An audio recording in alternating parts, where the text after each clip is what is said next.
Hi, everybody. Welcome back to the Best Year of Your Life Summit. I'm your co-host, Dr. Mike Sapiro, ordained Zen monk and clinical psychologist.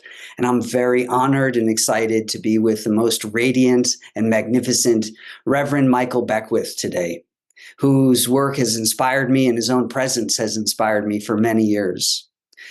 He is the founder and spiritual director of Agape International Spiritual Center.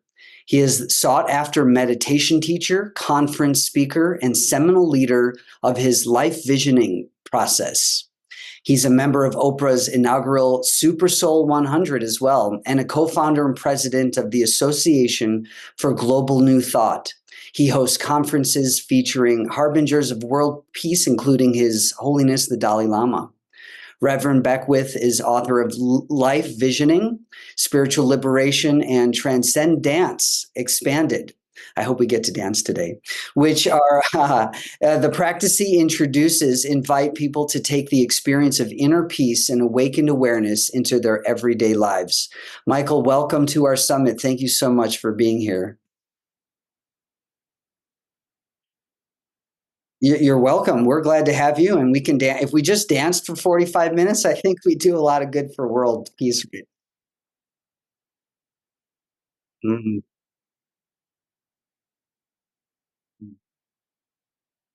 Mhm.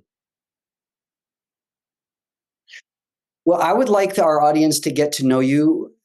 I know you've done so many interviews on your work, but what about you? When did you wake up? When did this reverend joy come to life in you? Well, for me, as a small child, I had different experiences of peeking into reality, but I would quickly normalize and try to close it off. And then, as a college student, I transferred to USC, and I was a psychobiology major. I was on a track to go to med school, and I began to have a series of inner experiences that I labeled pathological. I was seeing visions, hearing voices. I was what I know now, I was doing lucid dreaming and astral traveling and things like that spontaneously, and I didn't know what any of that was. So I thought I was losing it, so to speak. And the lucid dream, I would these three men would be chasing me on a regular basis, and I would always wake up in time before they could catch me. And then one night they were very close to me, and I looked to my right, and I saw a small tent, thousands and thousands of people trying to get into this very small tent. I knew every single person in line. And I said to myself, these guys can't hurt me. I have all my friends with me. And one by one, everyone turned their back against me. Two of the men held me down, and another man plunged a serrated knife into my heart. And the pain was excruciating physically and emotionally, and I died. And when I woke up, I could see differently. I could see the life of the presence was everywhere. There was such beauty that was beyond description. The love that penetrated my being was beyond anything I could describe. I could see, would look at the time, I thought I was looking out the back of my head, but I was looking with my full consciousness. I could see full spectrum. The lint in the rug was alive. Everything was just teeming with life. And I could never get back in that box, the previous paradigm that I was living in. And so I studied and tried to figure out what happened to me, what was going on.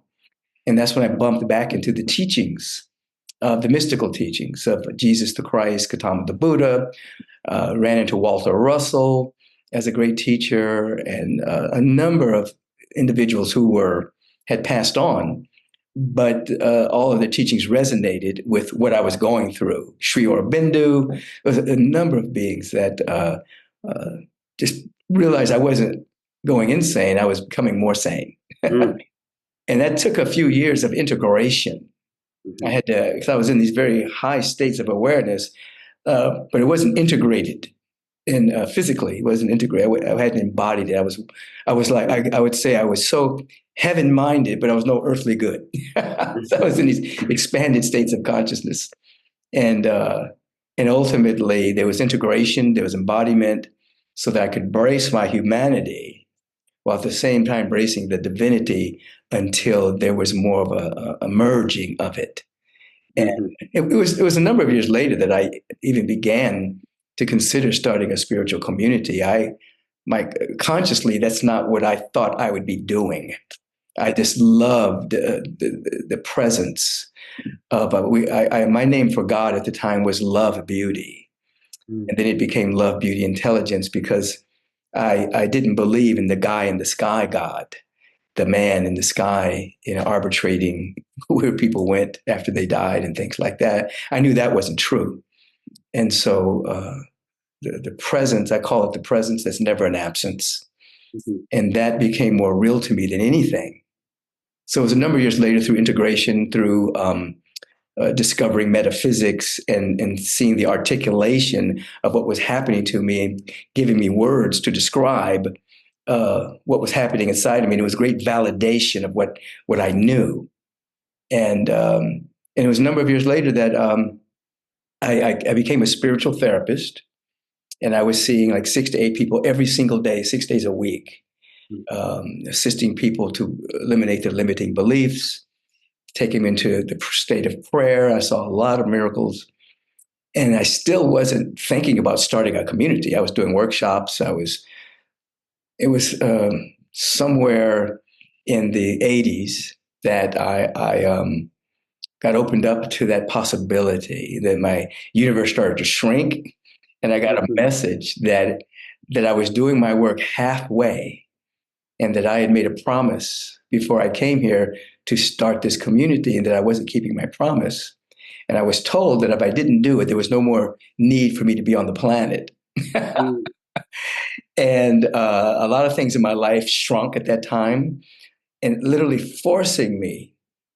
And so I remember going to Puerto Vallarta. At the time, I was the director of training of a World Ministry of Prayer. I had my own clientele. I was doing seminars. I was on the faculty at the university teaching. And I saw a vision of agape. I caught this vision. I could see it. And I realized that I had to walk in that direction.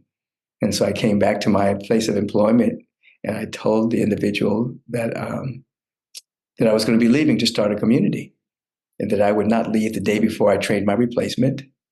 Subsequently, I started a vision group in my living room of about 12 people, and we visioned agape. We visioned and we embodied the feeling tone of unconditional love and sacred service. And on November the 30th, 1986, I had my first public service in Santa Monica. And that date is coming up shortly, and it'll be our 38th year of agape. And so that's that in a nutshell. I mean, I'm making this story really short because there's a Yeah. lot of integration in there, a lot of insights, a lot of revelations. But that's kind of what happened to me.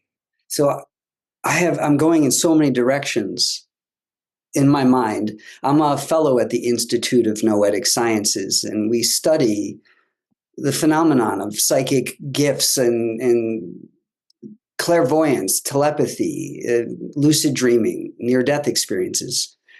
And what we know is that it's actually quite normal.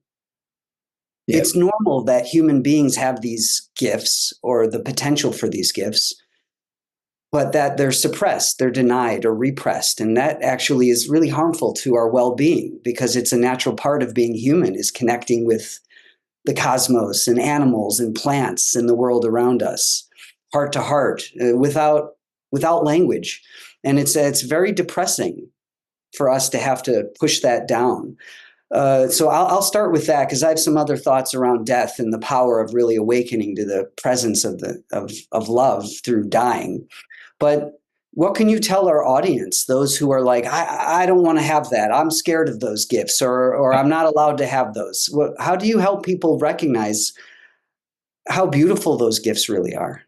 Well, it's a sign of our spiritual maturity. Like when we take on an incarnation and we learn how to navigate through 3D, that's one level of maturation. But to be mature, you actually wake up to your spiritual nature and begin to develop these gifts or uncover and activate to them.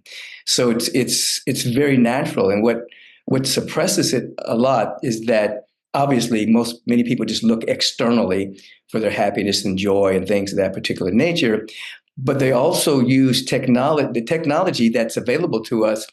I say that they are a prosthetic of our inner technology. So we have iPhones, we have computers, we have all of these things that the right use of them is wonderful. But becoming over dependent upon them stops us from having those telepathic communications and those divine quick knowings. It's like you can have a computer, but your particular divine mind and operating through your brain is way more powerful than any computer that can ever be created. So we become dependent on this external prosthetics of the gifts that are within us. And so through spiritual practice, we begin to activate those gifts. We begin to activate our intuition. We begin to activate our direct knowing without trying to figure anything out. And if people go on this path of meditation, introspection, that leads to transpection, just seeing pure consciousness, you actually become a mature human being. And I often say that until that happens, you're not mature yet. You may have developed your physical body, you may be strong, you may have developed your financial body, you may have money, you may have developed certain gifts, but until you've opened spiritually, you're still an immature human being. Not a bad human being, you're not an evil human being. You're just immature. It's like there are babies, they're immature, they can't walk yet. They're not evil, they just can't walk yet, you see. And so until we awaken to our spiritual nature, we're immature. We're just immature beings. So those gifts begin to emerge as we grow spiritually, and everyone has a different aspect of those gifts. Some people are full blown clairvoyant. I have telepathic relationships with certain people that I'm around a lot, and we learn to trust that. But if you're living just in 3D, you're dimensionally challenged. Yeah. What are some benefits then for the listeners who are like, I know I've touched that, but I'm scared, or won't that take away from something else, or I have to pay the bills. I don't have time for that, which is what I hear often. And I'm like, well, is that how you want to focus your attention? So what would be the benefits and gifts to actually focusing on that kind of maturing in our lives? Right. Well, basically, the bonus is that what is developed is a feeling tone of connection and a sense of coherence with the cosmos, with the presence. And what that brings is an availability to catch wisdom and guidance and direction in a language in a way that we can understand. And as you learn to trust that, it assists you in this world. It assists you in the day-to-day activities. It assists you at your place of employment. It assists you in your relationships. So it doesn't take away from living. It actually adds a certain zestiness to life, because you're like carrying a marked deck, so to speak. You're like you know certain things, and you can call them intuitive hunches, and those grow into intuition, and then the intuition grows into direct knowing, where you just know something, and you don't know how you know it. You just know something. And then after a period of time, as it pans out, so to speak, you begin to trust that. Mm-hmm. And then that becomes an addition to your intellect, and what you study and your activities. Your intellect becomes a servant of that rather than the master. In spiritual growth, development, and unfoldment, we learn not to intellectualize the spiritual realm, but to spiritualize the intellectual realm. So you become mature, and it's like you walk with an awareness. You already know that everything's going to be okay. It's a feeling. So it doesn't eliminate challenges at all. It doesn't eliminate challenges. It doesn't eliminate intense things that may happen in the world or in your personal world. But you have something you can lean into that lets you see that this particular challenge that you're growing through also activates latent powers that cannot even emerge unless there's a challenge to bring it out. So you start to see life differently. You're not living life to get rid of challenges. You're living life to be on an adventure, to allow the challenges to bring you to a higher order of being. So your whole Mm-hmm. perspective changes. And so instead, many people have a kind of a wish, to be on the beach of Hawaii drinking Mai Tais for the rest of their life. Okay. In the Buddhist technology, that's called a bardo. That's a hell. With Mm-hmm. no challenges, you're not doing anything, you're not activating your gifts, you're not doing anything hard. And that's kind of a hellish existence. We're here on an adventure to activate our gifts and to find a way to contribute to this world. And sometimes when we're seeking to contribute, we have to do hard things, Mm-hmm. and you probably know this, but there's a part of our brain that becomes more magnified when we're working on hard things. It allows us to maintain our cognition until old age because you're actually working on hard things. You're actually challenging yourself to do stuff. But if you Mm-hmm. don't use it, then it atrophies. You can lose your memory. And so life becomes more of an adventure Mm-hmm. than a veil of tears, as it used to be called many years ago. Mm. Yeah. My colleague Cassandra Veaton and I, she's one of my best friends. We teach often how to optimize challenges. We call growth mindset, or you think a bit about like you leverage obstacles. I'm a rock climber, and it's not like I'm trying to get to the top. What I'm doing is I'm trying to solve the problem that I'm on in the very moment, and that enhances my ability to live a life where I'm not pushing away things that are difficult. Yes. Uh, and and I know it's hard for patients who are coming to me. They're like, I need to get over this trauma. I'm like, actually, we want to be really grateful, even if it was awful, that it happened, because you're going to level up because of this right now. I think so many people are avoiding the pain instead of going, that pain is how I can level up to a life that's very vibrant, very vibrant. Yes. Brings colors back in, senses are wide awake. Absolutely. Pain is inevitable. But suffering is more optional. Suffering is the thought you have about the pain. Yeah. But when you just reframe it, like you just said, you reframe it to this is going to make you level up. It's going to activate potential within you. Then you eliminate the suffering part of the pain, Mm-hmm. because people suffer because they keep speaking about their pain in a different way. They complain about it, they worry about it, they want it to go away, they resist it, and so they end up suffering. Mm-hmm. Whereas, if pain happens, you stub your toe, it's going to hurt, and you're going to learn not to walk in that direction again. You burn yourself, you're going to realize, wow, fire is hot. I'm not going to put my hand on the pan again. You know, but you're not going to tell the story over and over again. Oh, when I was 5, I put my hand on the stove. Oh, I was terrible. Oh my God, I'm never going to put my hand on the stove. So it's a leveling up process, and it Yeah. makes life sweeter. Mm-hmm. Understand that you're in the midst. I like to teach people you're in the midst. If it's a big problem, there's a big blessing behind this. Mm-hmm. Because the universe itself, as an extension of the infinitude of the living one, is progressive. Einstein used to ask the question, is the universe friendly?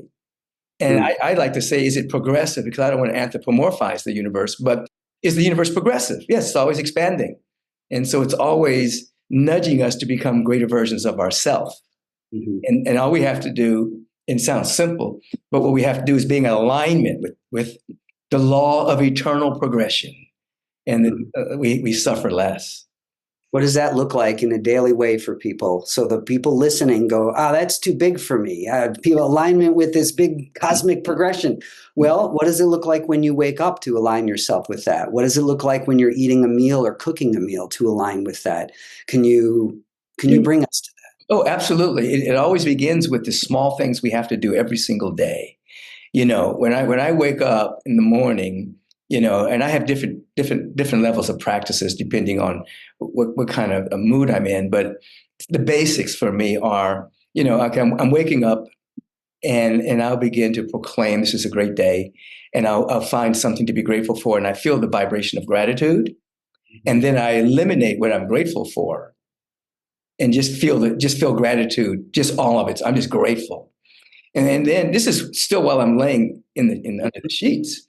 And then I will close my eyes And I will say, what does it feel like to have a beautiful day? And I'll think about some of the things I have to do that day. What does it feel like to have this beautiful conversation with Dr. Mike? What does it feel like to, when I go to the office today, what does that feel like? It feels so good. And I would close my eyes and I would choose that reality. I will feel it. And then I get out of bed, put my feet on the ground. I put my arms up like this. I become grateful and thankful for my life. And then I surrender to life on its own terms. Life is not against me. Life is for me. Life wants to know itself as my life.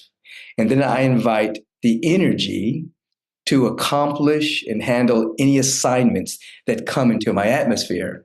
Some of those assignments are on my calendar, scheduled. Many of them I don't know about yet. Somebody will call. They may have an issue that may have to jump in and solve something or contribute some way. So I invite the energy for me to handle all my assignments for today. So that's my wake up. Mm-hmm. Then I splash wet water, cold water on my face, brush my teeth and all that. Then I go and I drink a warm glass of water with lemon and minerals and make some special tea. I go to the gym, I work out, then I come home and I meditate, you know.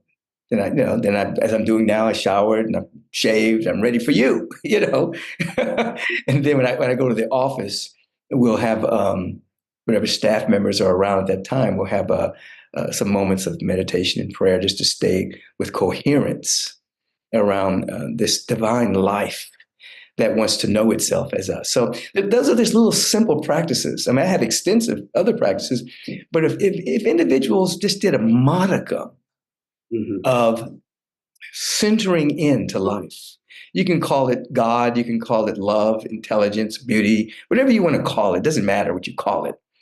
You center into it, the worry, the doubt, and the fear that plagues so many people begins to dissolve. You're actually feeling that you're on an adventure. This is going to be a great day. I don't know what's going to happen, but it's going to be good. Yeah, those fears and the doubts have space. It doesn't cramp our consciousness because we're creating space through these practices, meditation, through taking care of our bodies, through slowing down. It's not like we don't have fear and doubt arise. I think people think the spiritual life means you don't have those things. And that's just not true for any human being. I found that you have more spaciousness around them and they don't fill your consciousness where all you're doing is dwelling in the pity or dwelling in the drama or dwelling in the doubt. Absolutely. You're saying it's so true. What happens, you do become spacious with your spiritual practice, and it's not cluttered with mental pollution. Yeah. It's not cluttered with all of that.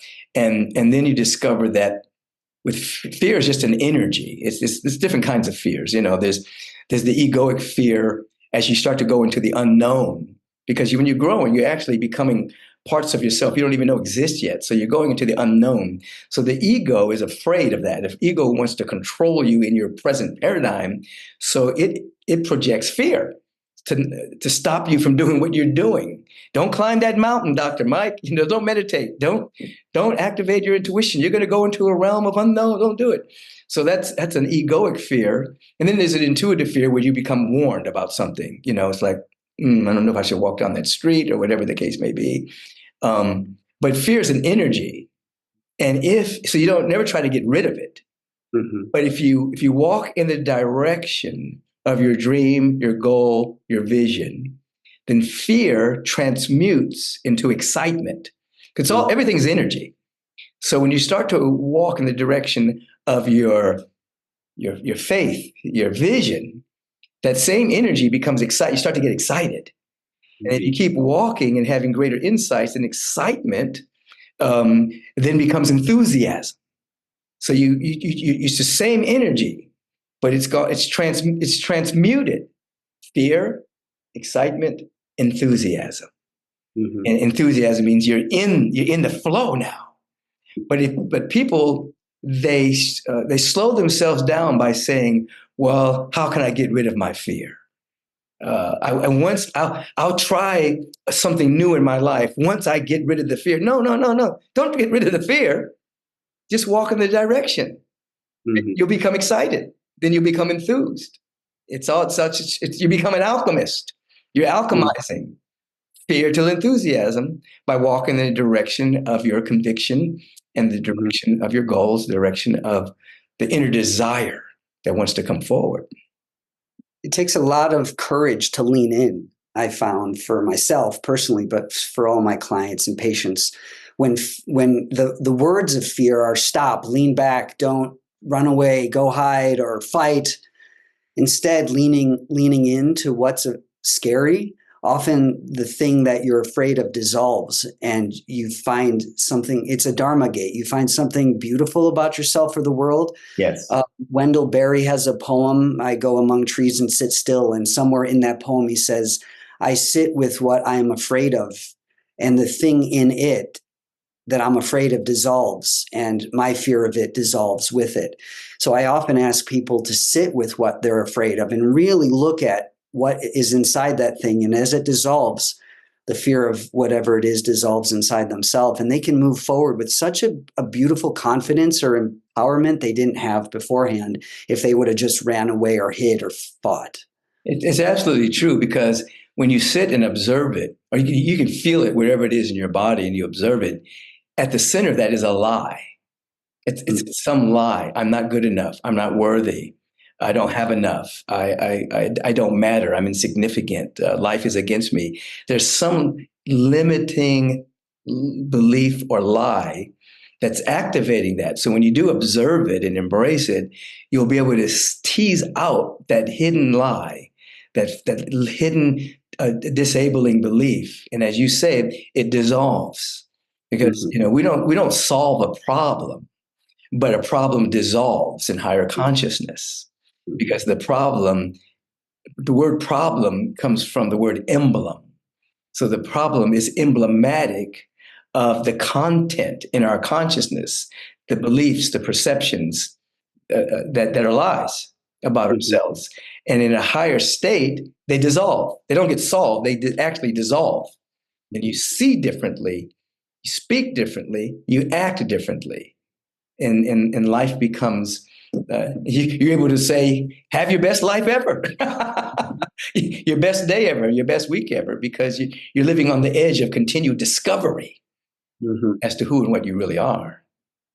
And I know that's hard for I know it would be hard for our audience to kind of conceive that when they're in the midst of something like a divorce or an injury or an illness, that it can be a good day, and but the non-dual approach that I think I'm hearing from you, and the one I know, is that actually life is still radiant and buoyant and full of love, even when we suffer, even when we're really struggling.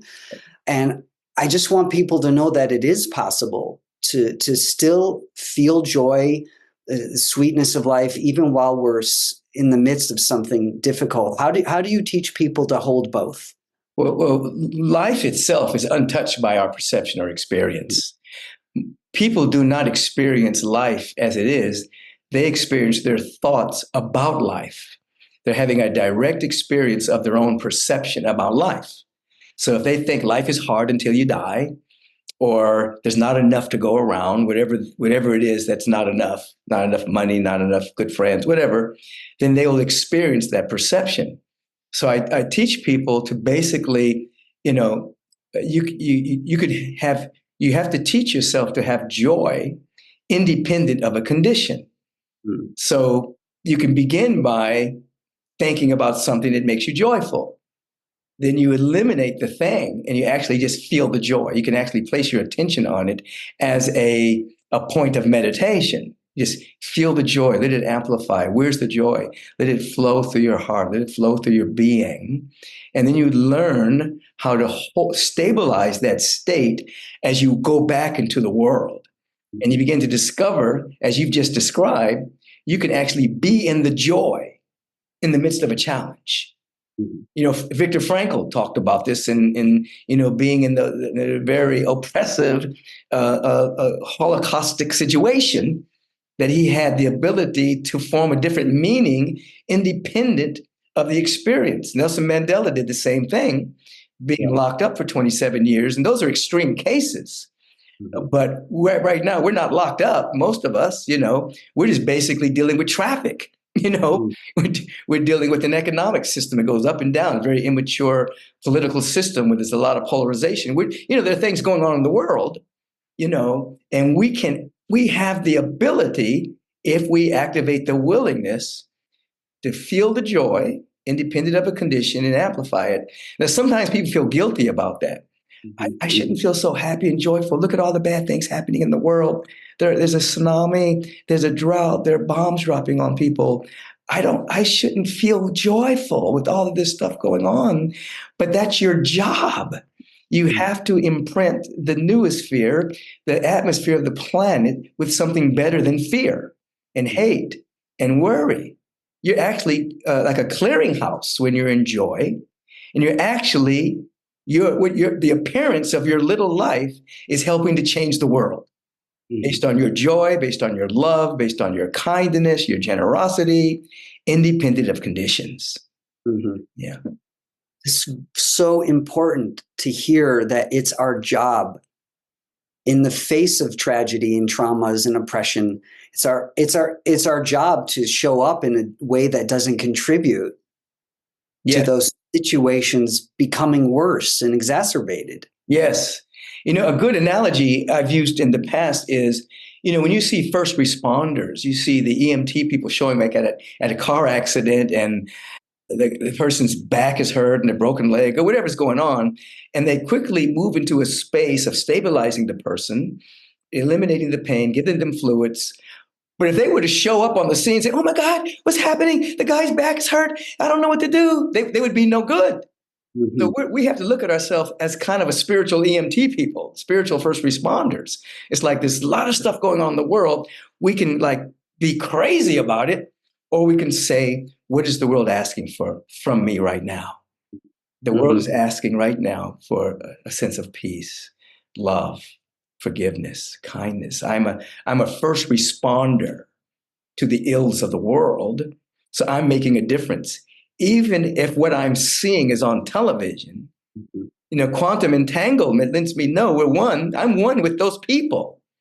So as I stop and have a greater awareness that this living presence, this quantum field of consciousness is right where they are, and I can feel that, then I am responding to the world's prayer request. Everything's happening in the world I teach is actually a prayer request for me to have some semblance of peace about it, even if I don't know the answer to that issue. I can still shift it with my consciousness. Well, I love the concept of being a spiritual first responder. And I'm going to posit that we have to do that with ourselves too. I wonder how you teach people to show up for themselves in that same way. I'm often teaching people how to have a moment break or having compassion, like, hey, Mikey, I know you're suffering, but I've got you. What do you do with your students or your people? How do you teach to bring that love that you have for the world here to us? Well, as you know, the breath is a very powerful technology.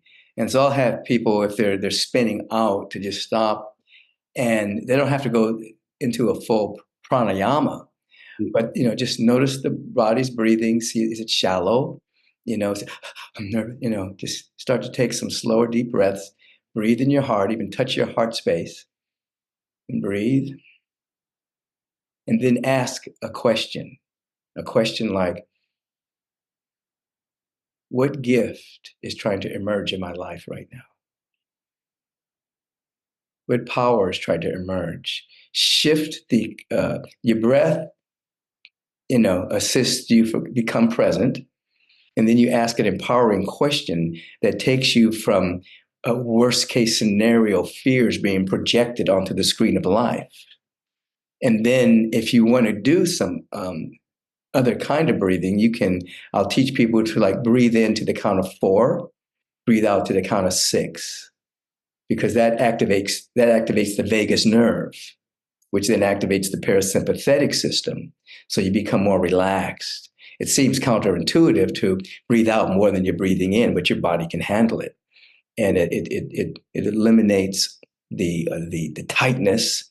You can think more coherently, and you're open to wisdom. You're open to guidance from your higher self. You're open to not fear running you, Mhm. but you're open to your innate intelligence running you.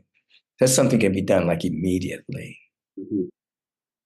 Okay, good. So there's mechanism for the body, for the nervous system, and then the empowerment. It sounds like you're giving them a sense of like, hey, I have agency in this. I have gifts that I can apply. It's so important. Absolutely. We all have agency, but people have been hypnotized into thinking they don't have agency. They've been hijacked into um, putting their power outside of themselves to so-called powerful people, celebrity, people who have a lot of money, politicians, and they look down upon themselves as they think these big people are looking down on them. They project that onto themselves and they forget that this universal presence didn't make any special people at all. Mhm. There are people who specialize and activate gifts and talents, but we're all unique expressions of this ineffable life. All Mhm. of us, everybody's significant, you see. So if you ask the right questions and slow everything down to a degree, you start to realize you matter, you're important, you have agency, there's power in you, there's gifts, untapped, latent potential, because I think that the only sin is to not activate your potential. If you have potential and you just let it rot, that's not good. Mhm. I think most people come to me as a psychologist thinking they're working through depression or anxiety or trauma. And those are responses to me of living an inauthentic life, of Yes, living a life that it's not coming from their deepest longing, their deepest soul's purpose. Can you speak more to that? Because that's what I just heard from you, that it's a waste of a life to not live up to a potential. absolutely. We are here. People say, what is the universe up to? I used to say the universe is up to producing an individual that can perfectly reflect the cosmos, the presence, whatever word you want to use there. We're here to become, to activate our potential. We're not here just to get the baubles of the world that will give us a temporary kind of a counterfeit happiness. We're here to actually activate our potential while we're on this planet. This is a beautiful Earth school that has every state of consciousness on it that allows you to have all kinds of experiences to see contrast, to ultimately see the oneness, to ultimately activate potential. So the purpose of our existence, I teach that everyone has the same purpose, but we have different missions, we Mhm. have different ways that we're going to express our gift, but our purpose is to reflect and to reveal the fundamental order of the cosmos. You can say God. We're here to reveal God. We're here to reveal the divine. We're here to reveal the cosmos. We all have the same purpose, but our missions may be different. Somebody may be an artist, somebody may be a healer, somebody may be a choreographer, somebody may be an architect of buildings that allow for the human being in the building to have more peace. We all have different ways of doing that, different gifts, but the purpose is the same. So we're not taught that. Kids aren't taught that. They're taught to get good grades, to get A's and B's, to go to college, to get a job, to make money. If you have more money, you have more happiness. But we know that's not true. The purpose is the same, but our missions are different. And I think if people wake up to, and have an intention, I'll often say that people suffer from an intention deficit disorder. They don't have a big enough intention for their life. But if we intend, I'm intending not just to go out in the world and be a success according to Western concepts of success. I'm intending to be a greater version of myself. I'm intending to grow. I'm intending to expand my awareness. And in that, there's health, there's success, there's great friendships. All of those things are in there. But if my intention is large enough, and I become in alignment with my purpose, then I'm not riding through life with my brakes on, you know, Mhm. and I'm not getting caught up in the temporary happiness. I'm actually being happy. Hmm. I truly believe that one of the salves for mental health disorders is actually moving toward who we're supposed to be and not focusing on symptoms and reducing. I don't want to. Those things are valid. Those symptoms are valid. Mental health concerns are valid. Yet when we focus on this, what truly wants to be expressed from within ourselves, and then we embody it, those things maybe not dissolve fully, but they're such a smaller part of where we're putting our attention than when we wake up and move toward who we're meant to be based on what our hearts are asking of us or what the universe is asking of us. That's absolutely true. Uh, People are oftentimes hypnotized by what they should be rather than what they're meant to be. Yes. I think we have a built-in intentionality of what we're meant to be. And then because society and parental and societal fantasies, overlay that on top of us. We should be this.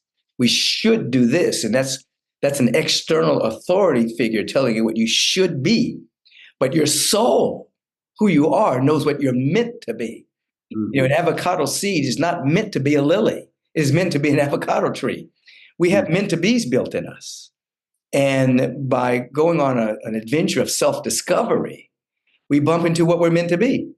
And we all have greatness within us. And I'm not defining greatness as, what the world may define it as, being on the front page of the newspaper, being a celebrity and all of that. Greatness is an individual being their authentic self. Mm-hmm. And when you become who you're meant to be and you're sharing your gifts, there's a joy that gets to be released from you. It's amazing. I mean, I'm very happy. I'm a happy guy. I'm joyful. I'm also playful. I'm also like a child and silly at times. Yeah. And I love what I get to do. I see it as a privilege and an honor. I don't see it as an obligation. I see it more. I'm honored to do what I do, and I'm happy. And as we talked about earlier, it's not devoid of challenges, Mm-hmm. but I'm still happy. And, and I still get to share. You still get to shine. It's great. Yeah. Mm. I'm so glad you're sharing this through your being itself. Just by you being is I think the gift that we all want for each of us is that radiant sense of being, Yes. not doing, not because we're doing something, just because it's innate within us. Absolutely. Everyone knows the feeling of when somebody walks in the room and the air rushes out. Like this, oh, they call that individual a killjoy. They come in and suddenly everything gets contracted. They can also feel when somebody walks in a room and it's like happiness happens and, hey, how you doing? Hey, there you are. I see you. It's a frequency. People come in and they're just radiating, and the people may not even have to say anything. Yeah. Their field is so powerful that they're radiating a field that affects the entire atmosphere. Mm-hmm. And I think if individuals place their attention on wanting to be their real self and not place it far out, well, there are great gurus that do that. And there are these, no, every single being has the capacity to bump into their authentic self, embrace it, activate it, and express it. You don't have to be well known. That's we didn't come to the planet to be well known. We came to the planet to be a human being, spiritual being having a human incarnation, fully present with who and what we really are. And it's like we said, those simple practices. And then what happens is those simple practices, they lead to a lifestyle, and then that lifestyle leads to a way of living. It's like when I answer certain questions, I have to dissect to see what I do, because it's such an integral part of my way of living. I don't think about it a lot. I just know when I get up, I do certain things. I drink my water. I do that, meditate. I do this, that, and the other. But it's just, it's just like people that wake up and brush their teeth, take a shower. It's just part of their life. So there are certain spiritual practices. They're just part of my life. I call it taking an inner shower. Take an outer shower, you take an inner shower. And I wouldn't leave home without it. It's just I can't do it.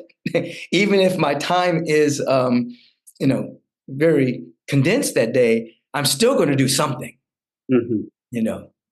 Yeah. Because that's it's your duty. It's our duty to ourselves first and foremost, and then for the rest of the world to do that, I think. You know what it is? Yes, I call it a social contract. Hmm. We have a social contract to wash our hands when we go to the restroom.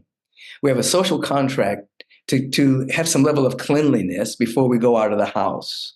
There are certain social contracts that we have. We're going to be at a party and we're going to put our hand and get some nuts or something. We have a social contract that our hands are clean, you see? So in the same way, I like to have my students be aware that they have a social contract to do their inner cleansing before they go out in the world. Check yourself, go in, make contact with your higher self, make contact with the presence, make contact with your intentions before you rush out and meet people, because Hmm. you may not be clean. You, Hmm. you may be anxious, you may be suffering from anxiety, you may be projecting a worst case scenario. Don't go out and spread that into the world. To the best of your ability, keep your social contract of being as clean as possible. Some days you're cleaner than others, but you do what? You don't beat yourself up. You say to yourself, I'm doing my best, rather than I'm failing. I'm doing my best. And you do your best every day. And some days your best is better than other days. So that Hmm. eliminates guilt. You see. Yeah, I really appreciate deeply this conversation, and I'm looking forward to everyone watching and sharing this with my clients and students. We're at the edge of our time, and I just wonder if you have a blessing for everybody. What your heart wants most for everyone listening, and that's how we'll wrap up. As I am right now speaking this very word, I'm releasing an open-eyed prayer. I'm in a deep sense of gratitude, and I am speaking into existence for everyone listening a great sense of awakening. If we look out, we go into a dream state. If we look in, we awaken. I'm evoking from all of us that we awaken deeply to our intrinsic nature of beauty and love, intelligence, dynamic peace, which is the dynamic of good flowing through us. I'm calling that forward from all of us, that we are not here to make a demand from the world to be what it should be to make us happy. We're here to make a demand upon ourselves. We are here to demand excellence from ourselves on a day-to-day basis. And then the world, by law, forms itself around that frequency. In other words, our frequency is our currency that ultimately becomes visible as our life experience. So I just invite people to do what you have to do, whatever you have to do to wake up to your glorious nature. It's so beautiful. It's Mm. so beautiful. Thank you so much. And on behalf of the summit, it was such an honor and pleasure to be with you today. Thank you. Dr. Mike, thank you so much for the invitations. My joy being with you as well. Thank you. Thank you.